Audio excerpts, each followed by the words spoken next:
రాష్ట్రంలో అరాచక పాలన సాగుతోందని ఆరోపించారు చిత్తూరు వైఎస్ఆర్సీపీ ఇన్ఛార్జ్ విజయానందరెడ్డి. గత 45 రోజులుగా శాంతి భద్రతలు పూర్తిగా క్షీణించాయన్నారు. అరాచకాలను అరికట్టాల్సిన పోలీసులు ప్రేక్షక పాత్ర పోషిస్తున్నారంటున్న విజయానందరెడ్డితో మా ప్రతినిధి మధుసూదన్ ఫేస్ టు ఫేస్. ఆంధ్రప్రదేశ్లో కూటమి ప్రభుత్వం అధికారంలోకి వచ్చినప్పటి నుంచి వైఎస్ఆర్సీపీ సానుభూతి పైన ఏదైతే కూటమికి ఓటు వేయని వారిపైన అరాచకాలు అయితే సృష్టిస్తూ ఉన్నాయి. దాదాపు 40 రోజులు కావస్తున్న ఈ అరాచకాలు అనేటివి ఆగడం లేదు. రాష్ట్ర వ్యాప్తంగా చూసుకుంటున్నట్లయితే హత్యలు, మహిళలపైన దాడులు కూడా జరుగుతున్నాయి. ఇక ఇదే అంశానికి సంబంధించి మనతో మాట్లాడడానికి చిత్తూరు వైఎస్ఆర్సీపీ ఇన్ఛార్జి విజయానందరెడ్డి ఉన్నారు. సార్ చెప్పండి, ఎలా చూడాలి ఈ దాడులను?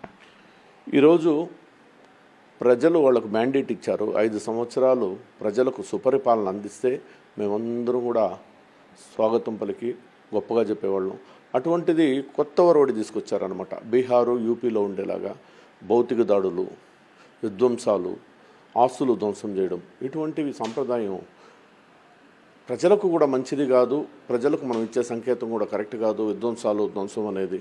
కాబట్టి ఈరోజు రాష్ట్రంలో చూస్తే అందరూ భయభ్రాంతులకు గురైపోతున్నారు. ఏ నియోజకవర్గం చూసినా విధ్వంసాలు సృష్టిస్తూ ఉన్నారు, భయానికి గురి చేస్తూ ఉన్నారు. ఇది పునరావృతం అయితే భవిష్యత్తులో ప్రజలు కూడా పాలకుల మీద ఉండే నమ్మకాలు పోతాయి.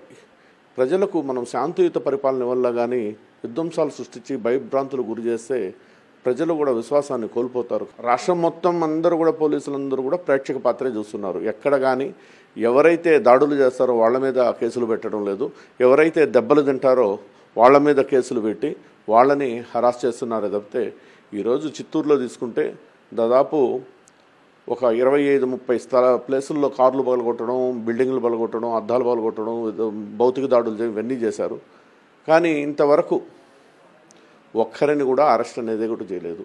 24వ తారీఖు ఢిల్లీలో ధర్నా కూడా చేయడం జరుగుతుంది. ఏదైతే ప్రెసిడెంట్కు, ప్రధానికి కూడా ఏపీలో జరుగుతున్న అరాచకాల గురించి తెలియజేసేలా ధర్నా చేస్తామని చెప్తున్నారు. వీడియో జర్నలిస్ట్ విజయ్తో మధు, సాక్షి టీవీ,